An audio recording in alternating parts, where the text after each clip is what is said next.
Nah, kita lihat bagaimana orang lain memilih market. Nah, ini agak kita coba lari dikit. Bagaimana orang lain memilih market?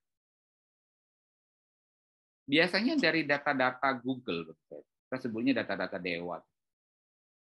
GDP, gross domestic product gitu ya.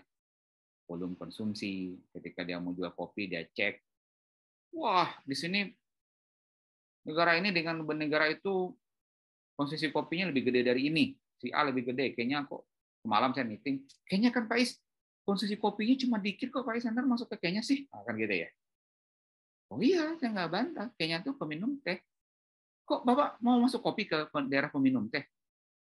Tahu nggak kenapa jawabannya? Ada yang bisa jawab nggak? Kita diskusi. Karena Kenapa itu saya baru kan, Pak. membawa kopi ke daerah yang meminum teh? Karena itu salah satu market yang belum pernah dicoba orang, Pak. Capek lah kalau belum dicoba orang. Ada yang bisa diskusi nggak? Kenapa saya mendorong orang masuk kopi? Biar nggak ngantuk ya. Kenya itu negara jajahan Inggris, budayanya teh. Saya lagi dorong penjualan kopi ke situ. Kenapa? Kira-kira. Dan tak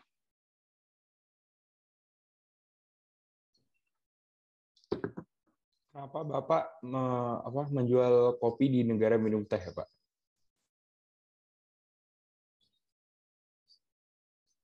Nggak, nggak tahu, Pak. Nggak tahu. nggak apa-apa. Virus.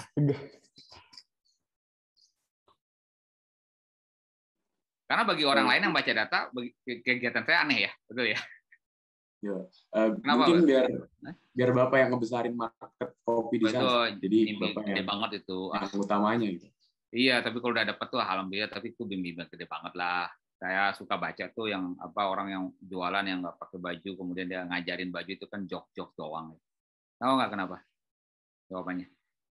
Datanya mengatakan negara itu peminum teh, nggak minum kopi. Kenapa saya masukkan gitu ya? Emang saya mau jual satu negara?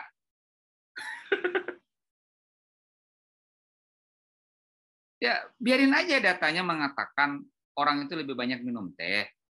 Tapi kan saya kadang-kadang cuma butuh 3 warung kopi dan untuk saya jual. Paham nggak maksud saya? Jadi kita, ini yang kadang-kadang suka keliru nih. Keseringan orang membaca data,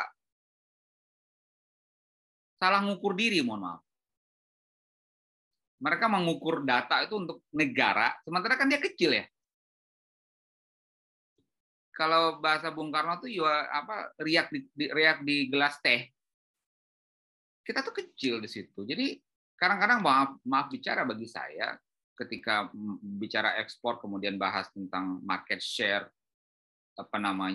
GDP ekonomi segala macam itu nggak pernah masuk buat diajarkan ke apalagi skala-skala ekonomi yang kecil UMKM.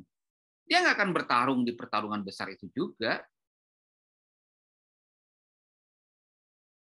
Dia pertarungannya pertarungan kecil kan. Tapi kalau Anda menjadi Indofood, Mayora, ya itu beda ya.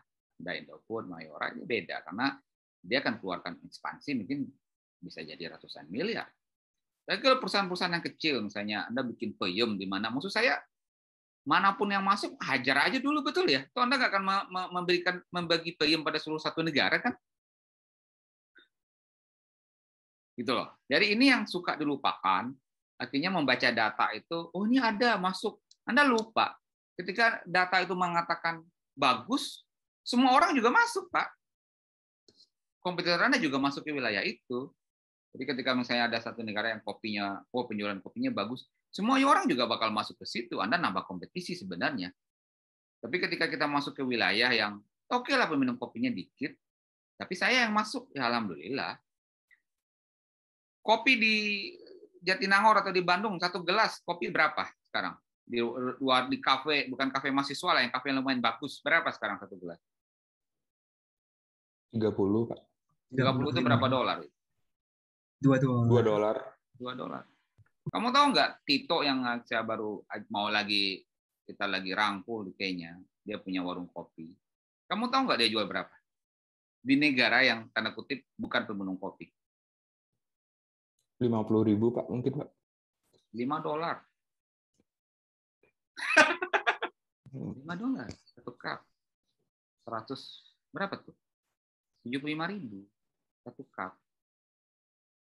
Jadi, nah itu cara maksud saya yang disebut membaca data, mendalami market itu jangan berhenti di data-data yang kita sebutnya itu data-data dewa ya, data-data makroekonomi.